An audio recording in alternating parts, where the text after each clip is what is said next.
Told my parents they catered to my brother's bullying, now they're banned from my sister's wedding and facing family backlash. So I 37F and my brother Mike 35 male, is a knob. Always has been and always will be. He has been babied to the point of uselessness by our mom and dad, and that's made him an entitled slob. When he was younger he showed promise playing rugby, which had my mom and dad believing he was going to be a superstar. The problem was though that he never had the work ethic to fully fulfill his potential. However, this meant that he was the golden boy of the family and he could do wrong in my parents' eyes. He was a bully at school, which they brushed off as other kids making up lies, but he was an even bigger bully at home to our younger sister Kelly 31F. He would constantly prank her. Which basically meant he would do anything he could embarrass her, including things like pulling her dress up in front of the whole family at a wedding when she was 15. Mom and dad just said it was siblings being siblings, but the rest of the family were mortified by his behavior. I did try and stick up for my sister and it worked to a certain extent, but after I went away to uni, there wasn't much I could do as mom and dad just don't listen to anyone. It got so bad that when she was 18, my sister gave up going to her dream university, St Andrews, and instead moved to London to go to the Imperial College London. This was a huge shock to all of us as she had been talking about St Andrews since she started high school at 11. When I asked why, she said that St Andrews was too close to home and she would be expected to go back home more often, but if she went to London she would only have to go home for Christmas. This broke my heart. After she left, she did exactly that. The only time she was home was Christmas and when I got married. This really annoyed mom and dad as they said she was abandoning the family. I kept my mouth shut and just let them whine occasionally as I didn't want an argument. After graduating from uni my parents expected her to move back home, but she didn't. She got a job working in southern England and stayed down there. We are from Scotland for reference. 6 years ago, Kelly met a great guy, Jake 30 meters. The day she met him she called me gushing about him and I've honestly never heard her speak about anyone the way she does him. I've met him several times when I've gone down to visit Kelly and he's great. Good looking, funny, great job, his family are lovely and most importantly, he treats Kelly like she hung the moon. It's very cute. After she met him, she cut down how much she came home even more as she spent the first Christmas with his family and then the pandemic happened so she ended up not coming home for 3 years. Her first Christmas home Mike started his usual bullshit, trying to be their center of attention. When it didn't work out as well as he wanted, as most of the family were more interested in getting to know Jake, he then tried to prank Kelly. He got a big bowl of water and was going to pour it over her. Jake saw what was happening and stepped in front of Kelly telling Mike to not even think about it. Side note, Jake is 6'3" and has been doing martial arts since he was 4, so he can be very intimidating when needed. Mom and dad tried to play it off as a harmless prank, but Jake was having none of it. Mike started whining about it just being a prank and Jake told him that if he pranked Kelly one more time, he would prank Jake by putting his foot up his arse and his fist down his throat. Kelly and Jake left about an hour later, but after that Mike, Mom and dad all had an issue with Jake. Kelly hasn't been back home since. That leads us to now, Kelly and Jake are getting married. They sent out invites in February for August. However, they didn't invite Mike. Mom and dad are obviously incensed by this and had a huge argument with Kelly. They threatened not to go, and Kelly just said no problem she would get granddad to walk her down the aisle. I went around to their house on Saturday with my kids. Immediately my mom started complaining about Kelly and the wedding. I sat and listened for a while before it had enough. I asked her what did she actually expect? Her and dad have allowed Mike to be the golden child and get away with everything. Because of that, he can't keep a relationship, due to him thinking everyone should do everything for him. He can't hold down a job because every job is beneath him and he's still living at home with zero prospects in life. The man-child is a bully who I don't trust to be around my children unsupervised. He bullied Kelly for most of her teen years and her only escape was to move over 400 miles away and never come home. My mom got very quiet and then asked me to leave. A few hours later my dad called going mad because I'd upset my mom and was taking the side of an ungrateful little girl instead of my parents who gave me everything. This started a huge argument between me and him where I told him he'd been a crap dad to Kelly and didn't deserve to walk her down the aisle. I've just had enough, but now I've got extended family members telling me I've gone too far as my mom is barely speaking to anyone and keeps crying. My granddad said it was about time I told them off, but my grandma is upset by all the arguing. So Ada for telling my parents that they sucked at parents and deserve to be kicked out of my sister's wedding? My sister isn't changing her mind, they aren't going to the wedding no matter what, she only invited them as she thought it was the right thing to do in the first place. So, granddad will be walking her no matter what. We go to my husband every other year, so that might just become an every year thing. Update 1. There were a few things that came up repeatedly so I'll address them first. The pranks only started after I had left and gone to uni. He would say things to Kelly and I would have a go back at him when we were younger, but it wasn't anything more than that until after I'd left home so there wasn't anything I could really do to stop it. I did speak to our parents, but they're useless. Second thing was about my kids. I didn't bring my kids around them very much as they didn't like going to my parents' house. They said it was boring and they don't like Mike. However, after all the comments I got about this, I sat them down and asked them again. For my daughter it really is just that she finds it boring and says that Mike is a weirdo. My son however, said that he doesn't like being around my dad as he keeps trying to make him play rugby. I have heard these comments and told my dad to drop it, but he would still make the comments occasionally. I had no idea that it was upsetting my son though, so this surprised me. My son doesn't like sports, be it watching or playing. He's very much like his dad in that regard. He's a Pokemon kid, playing online and goes every Thursday evening to play in a tournament at our local card shop, so rugby is an absolute no-go for him. The third thing was about security at the wedding. I spoke to Kelly and Jake said that 2 of his groomsmen are police officers who are aware of the situation, so that won't be a problem. Lastly, there was a lot of comments about Mike being the golden child. For a bit more backstory, he wasn't really the favorite until his talent in rugby came to light. After that, he was special and had to be treated that way. I think he was seen as mom and dad's way of being special themselves within the family as they had such a super talented child. Anyway, today, I decided to sit down with my parents and tell them I needed a break from them. When I got there, my dad immediately wanted me to apologize to my mom, but I said that wasn't going to happen. There was a bit of back and forth between him and I, until my mom stepped in and asked why I was there if not to apologize. I told them that I'd spoken to Kelly and she didn't want them at the wedding at all. That they needed to stay away and respect her decision. They weren't happy but said they wouldn't go where they weren't wanted. I then told them I wanted space until after the wedding as I couldn't keep being around them and keeping my mouth shut. I thought that space would be good for all of us. My mom wasn't happy and started on about seeing my kids. I told them the truth. My kids hated coming to their house and told my dad exactly why my son doesn't want to be around him. He got upset by this and said that rugby would be good for him. I shut that down and said I'm not going to force my son to do something he does want to and something I know he will hate. I also told him that if I hear him mention it around my son again then he won't see my son again. Right now they will only be seeing my kids at family events, so I'm hoping that it won't be a problem. I then asked them what their long-term plan was with Mike. Are they going to keep things the way they are until they're 90 and mom will still be making all his meals? What happens when they're gone? Who will look after him because it won't be me? What happens if they get ill? Who will look after them? Mike is incapable. Kelly lives down south and I plan on moving back to my husband's hometown, 3 hours away once the kids have left home, so I can't do it. They just looked at me blankly. I really don't think that they had ever even thought about any of that before. I told them they had set Mike up to fail and now they needed to deal with it. I also told them I knew that they were leaving everything to him in their will, but that with how they have babied Mike, he would blow through that money in less than a year and then what? I could see the panic in my mom's eyes when I said that. She either hadn't thought about it or she thought I would look after him, which she now knows isn't going to happen. I also think she was shocked that I knew about their will. After me telling them what low contact with me was going to look like going forward and them not being happy about it, I left. Hopefully I've given them a lot to think about.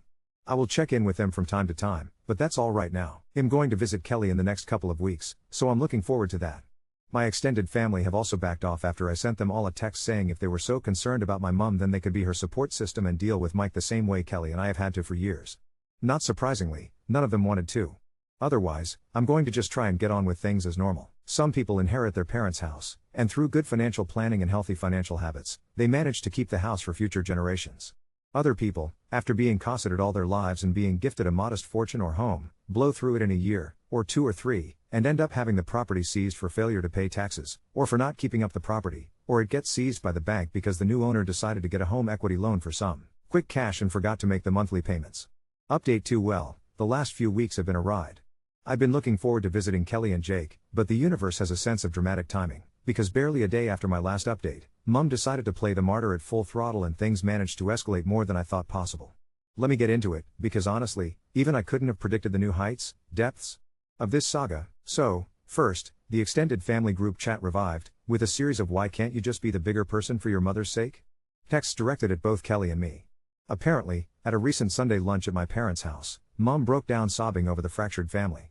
Mike, ever the emotional genius, apparently told her that if he wasn't wanted anywhere, he might as well move to Spain or something, and flounced out, slamming the door. News of the Spain threat somehow reached one of my aunts, who called me, half convinced he was moments away from running away. Mike can barely organize a train ride, let alone emigrate, but a drama queen must have his stage. A few days later, Mom called me, in fine form. She actually opened with, "I hope you're happy. Your sister has ruined your brother's mental health. He's talking about moving out and we don't even know what he'd do to himself." As quickly as she switched on the guilt trip, she went cold, trying to wring any information about where Kelly was having her hen weekend. Spoiler, not Scotland, not anywhere they could show up.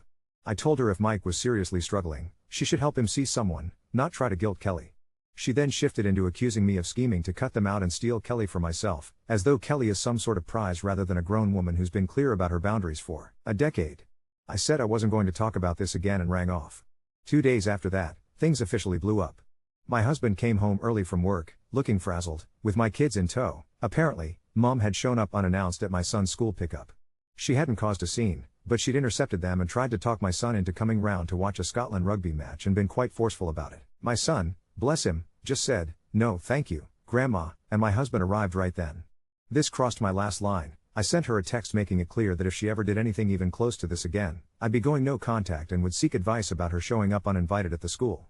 That same night, the other shoe dropped. My grandma, Dad's side, called, nearly in tears, asking if I could come to her house. She just had my dad around, ranting about how I was brainwashing everyone, and she didn't know what to do. When I got there, Dad had left, but she looked so sad it almost undid me. She told me she's worried about both my parents now. Your dad's angrier than I've ever seen, your mum's barely eating, and Mike, well, he's sleeping till noon and then going out all night, and they're at their wits' end. Here's the thing, for so long, I felt like I need to be the peacemaker, but sitting there with my grandma, two things crystallized. 1, my parents built this house of cards, and 2, Kelly and I are both adults now, and I have my own family and my own happiness to protect. I told Grandma that none of this was fair to either me or Kelly, that we had both tried, for decades, to keep things civil, but it was always on their terms, and nothing ever really changed.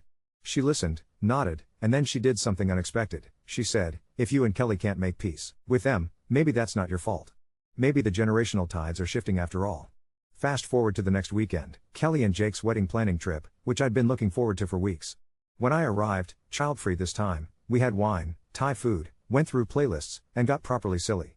For the first time, I caught a glimpse of my sister fully relaxed, like, all the tension wrung out. We talked about the wedding guest list, and the new crisis, Mike, via a cousin, threatening to crash the wedding to prove a point. You cannot make it up. The same Mike who, minutes ago, was fleeing to Spain, is now threatening to bust up the event, and cousin Lee, ever the neutral party, texted Jake with a friendly warning. This prompted Jake and Kelly to call the venue and, after explaining the situation, got reassurances that Jake's police officer friends would serve as unofficial security, and that if Mike steps foot on the property uninvited, he'll be escorted out. Kelly just said, "He can try, but he won't get past Tom or Austin," and for the first time, laughed about it. Then, and this is surreal, the next day Kelly's phone blows up. Mom, from Dad's phone, sent a barrage of texts with old family photos, with captions like "Remember when we were all happy? And we'll be thinking of you on your special day, wishing we could be part of your life." Emotional blackmail in JPG format.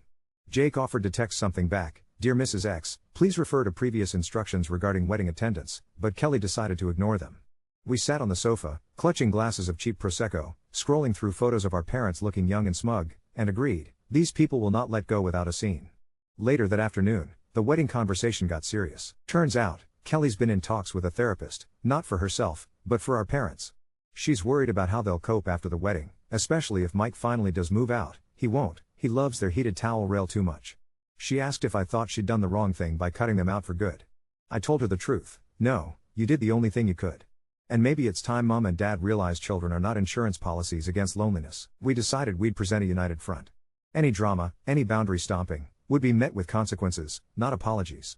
The next big twist came yesterday.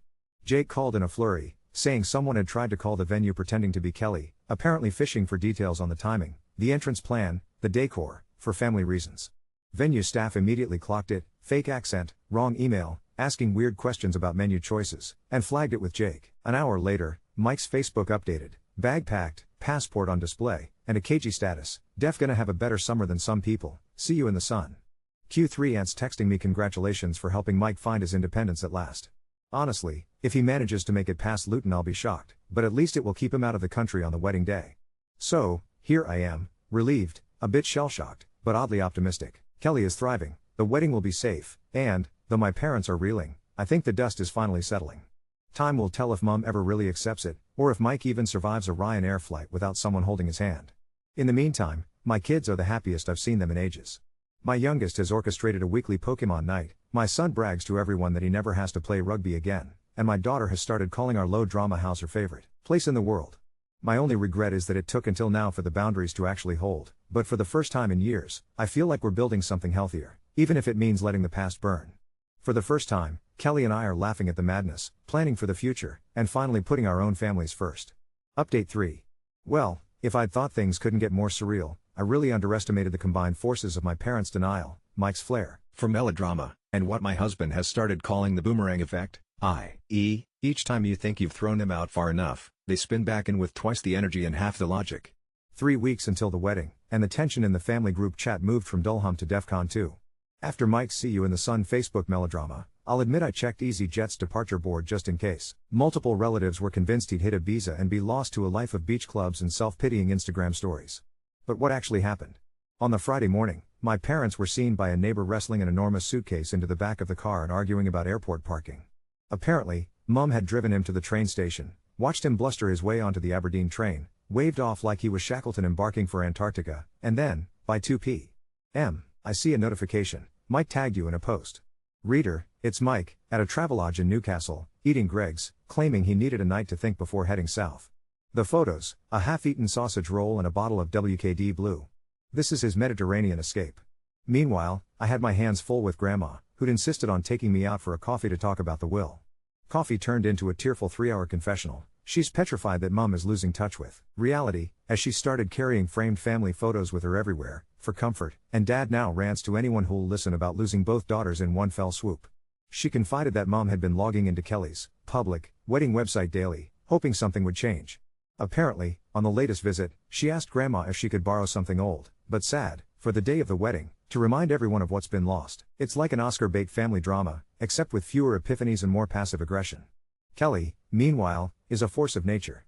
She's been fielding apologetic texts from various cousins, sorry about Uncle Mike, we know he can be a pain, and updates from the venue about increasingly bizarre phone calls. What color will the table runners be? Asking for the bride's father.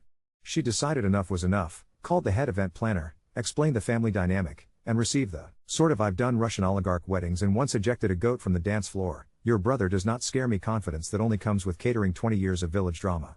Then came the coup de grace. Mum emailed me a final plea, a 10-paragraph tome with subject line before it's too late. It opened with, you may think you know everything, but you'll never understand a mother's heartbreak. It then segued into, we only ever tried to give you all the support possible, but you girls never needed us the way Mike did. Does that mean we're bad parents? In the middle was an itemized list of every birthday party she'd ever thrown us, and it closed with, one day you may need family too. Think before you cut us out for good. What tipped me from exasperation to gallows laughter was the attached PDF, a framed poem about forgiveness, with floral borders. I didn't respond, and 3 hours later she upped the ante by texting both my son and daughter directly. Grandma still loves you. If you want to call or visit, anytime, you know how to reach us. We have special new snacks in. I saw the messages on my daughter's iPad. My daughter, bless her, came to me and said she didn't want to reply because I don't even like their snacks. Mom, they don't have the good biscuits. My kids, more emotionally mature than half my adult relatives. Jake, meanwhile, has entered battle mode. He met me and Kelly at their house after one of the more bizarre cousin run-ins. Cousin Lee tried to hand me a USB stick with family photos for Mike's healing at Tesco, and calmly outlined contingency plans. 2 legitimate security staff added to the wedding, 3 off-duty policemen as guests, and a backup minibus to whisk us to a secondary venue if Mike and or parents pull a stunt. He's also quietly compiling what he calls their crazy file, a log of every attempt at emotional sabotage, just in case the drama spills into legal territory. 2 days ago, the true showstopper, a handwritten letter arrives at my house, addressed to me in my mother's swirly script, but inside there's also a note from Mike. The gist, I am sorry if my actions hurt people but I just want to be included. This isn't how family is meant to be. Maybe one day you'll forgive me. In the meantime, I'm sure this wedding will be boring without me. It's simultaneously both the most self-pitying and passive-aggressively threatening thing I've ever read. He includes a photo of himself in a Spanish football shirt, sitting on a bench near what I swear is the Aberdeen seafront. But here's the real twist, Kelly's hen weekend. Instead of a wild bash, she organizes a private house rental with her closest friends, me, and Jake's sister. No big nightclubs, just food, laughter, and a bonfire out back. We toasted marshmallows, drank cheap Prosecco, did embarrassing old school karaoke, and, at almost midnight, Kelly did something brave. She read a letter she'd written to Mike but decided never to send. It was raw, honest, forgiving but still firm. I hope you figure out who you are, and what it means to be part of a family. But I can't do that work for you. All of us ended up a bit teary, but it was cathartic. For the first time in maybe a decade, I think we all let go, acknowledge that not every sibling bond can be fixed, and that what we're moving toward isn't revenge, it's peace. Now, as I write this, Kelly's final RSVPs are coming in, including one from Mike's ex-girlfriend, apparently excited not to see any of the in-laws. Jake is playing playlist DJ, my kids are making Pokemon wedding decorations, and I am finally able to focus energy on my own family, my own happiness. I will not say everything is resolved. I suspect my mother is quietly plotting a chance encounter at the wedding or a social media shaming campaign. But the boundaries are written in stone now, not sand. If Mike or my parents show up at the wedding, security will handle it. If guilt-tripping letters arrive, they go straight in the crazy file. There is no more room for negotiation, second-guessing, or self-blame. Through all the madness, this one truth has emerged: you cannot build your future in a house made of guilt and denial. Sometimes, you have to light a match, toast a marshmallow, and build something better with the people who actually respect your boundaries, and don't try to force your kids to play rugby. If you're reading, Kelly, I cannot wait to watch you walk down the aisle on your own terms, with people who love and protect your joy. As for Mike, Mom, and Dad, may they someday find peace, even if it means learning how to make their own toast. Update 4. Phew. Well, wedding month is here. And if you'd asked me in January whether the next few weeks would feature the kinds of nuclear family antics you only read about on subreddits dedicated to familial disaster, I'd have said no one could keep up that level of drama. Apparently, I keep underestimating the stamina of a golden child family system determined not to go quietly. Here's what's been happening since my last update. A word of warning: get tea, buckle up. First thunderclap. About a week after the hen do, Kelly got an unexpected message, not from Mike, but from his latest fleeting mate, a guy I'll call Oily Dan, who'd been tagging along on Mike's aborted Spain odyssey, which, to no one's surprise, ran aground in Northumberland. Oily Dan messaged Kelly directly, attempting some cosmic-style apology on Mike's behalf, and then, in the next breath, asked whether he could just swing by the wedding for a bit.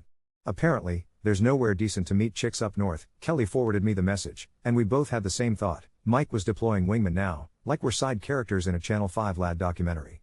In a weird way, this was a relief. It meant someone else had eyes on Mike, and that he was more likely whinging about us to strangers than actively plotting. Still, security at the wedding was now an actual item on the budget spreadsheet.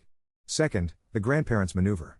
With my parents having achieved martyr status in half our extended family's group chat, my mom, I'm honestly starting to think she missed her calling in amateur theater, decided it was time to try a new tactic: the health scare.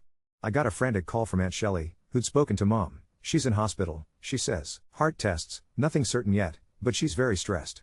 Was there actually a hospital visit? Well, sort of. Turns out, Mom did spend 2 hours at the GP for what the medical summary called mild palpitations and what Mom called the agony of a divided heart. The drama didn't stop her from making a lemon drizzle cake for the neighbor an hour later. Still, I reached out. I sent a genuinely caring text: hope you feel better. Your health is important. If you're really unwell, please get help.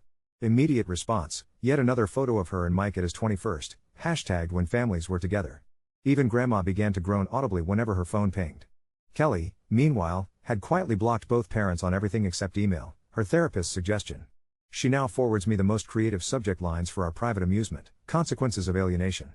Your wedding, our grief, and, my personal favorite, simply, why? But the real hurricane landed last weekend. I was elbow deep in laundry when my daughter called me over, looking bemused. She held out her laptop. Mom, why is Uncle Mike making TikToks about us? Reader, I nearly dropped the basket. Turns out, during his exile, Mike has discovered TikTok. His account, unsubtly named Scott's King Mike, now has a dozen videos, some half-rambling monologues about family betrayal, some vague references to snakes and traitor sisters ruining his big plans, one mysterious video of him dancing on a beach with a WKD blue. But the one that really caught attention was a stitched rant over a wedding's gone wrong montage, where he all but named Kelly and Jake, boasting that some people are about to get a surprise on their big day. He subtitled it, "Family's Family, Whether They Like It or Not." Of course, some local acquaintances spotted it and quietly flagged it to us. Jake, for his part, found it simultaneously hilarious and a bit chilling. Not because Mike was a real threat, security was already briefed and now had screenshots, but because, if you squinted, the video, with its combination of self-pity and imagined vengeance, could pass for the world's saddest promo for a bachelor in crisis. We all agreed to treat it with the respect it deserved. We had an over-30s TikTok tutorial with Prosecco and, after a lot of giggling, blocked him from all our feeds. Meanwhile, as wedding prep entered final furious phase, another twist: the venue called. A Mr. Smith had phoned, asking if there were still rooms available for close family who might want to reconcile on the day. When politely rebuffed, he shouted, "I know my rights," and demanded to speak to the manager of the bride. The venue was fantastic, keeping logs, recording calls, even emailing us the details in case it was needed with the police. The whole thing would be farcical if it wasn't so predictable. But here's the kicker: Mike didn't just stop at TikTok and prank calls. His pièce de resistance came in the form of a group email, subject line: a family plea for reunification. It went to everyone: me, Kelly, Jake, Mom, Dad, Grandma, even some extended cousins who haven't spoken in years. It was as long as a novella and even less coherent. There were paragraphs of self-pity: "I always thought my sisters loved me, but turns out blood isn't thicker than weddings." Attempted logic: "I may have made mistakes but no one is perfect and maybe Kelly is the one who needs to grow up." Not so subtle threats: "It would be a shame if something happened to ruin the best day of your life, karma is real." And, for good measure, a misspelled quote from The Godfather. Family group chat nearly combusted. Grandma replied within 5 minutes: "Mike, learn to say sorry properly. That's all anyone wants. She's my hero." Jake called a wedding war room at their place. We made the official call to send a legal no trespass letter to my parents and Mike, attached to the venue's policies, and copied his police friends. All were hand-delivered, by Jake himself, the most polite eviction notices in wedding history. Then, unexpectedly, things changed. Mom stopped texting, went silent on social media, didn't answer grandma's calls. Dad did the same. Instead, about 5 days ago, we received a single, curt letter from Dad. We respect your wishes. We will not be attending your wedding. We hope you know we did our best. It was the first time in literal years Dad has communicated without accusation, manipulation, or a demand. Kelly cried, not just from relief, but because it felt, a little, like the end of something. The wedding is now 10 days away. RSVPs are in, and no more drama cousins or ominous Smiths on the list. Even Mike, out of TikToks, seems to have retreated, apparently on a digital cleanse, i.e., banned for breaking community guidelines. Grandma is still coming and is already hiring a neighbor to water her garden just in case someone tries to sabotage her plants in a fit of pique. Her words, not mine. We are ready. The playlist is finished, Pokemon theme included by popular demand. The cake has more fondant Pikachus than flowers. I have calmly, for the first time in ages, bought a new dress without worrying about a spilled drink or a family scene. My son is practicing his toast, my daughter hand-making a sign for the entrance. No rugby, no drama, just love. And, this is the crazy bit, I woke up for the first time in years without that gnawing anxiety that something will go wrong. If it does, we'll handle it, because, in the words taped to our fridge by my very wise daughter, people who can't learn to be kind lose out on the best adventures. I don't know what will happen with my parents or Mike after this. Maybe radio silence, maybe a reboot of the emotional guilt Olympics. But it no longer feels like my job to fix it. Kelly will get her wedding, the one she's fought for, on her terms. We get to dance, to love, and for one glorious day, live free of old family chains. If, and it's still an if, there's fallout, I'll be ready. But something has changed. This isn't just holding firm, it feels, finally, like moving forward. And if you hear anything in the news about a lone man in a Spanish football shirt and a blue vodka storming a Scottish wedding, rest assured, we've got it covered.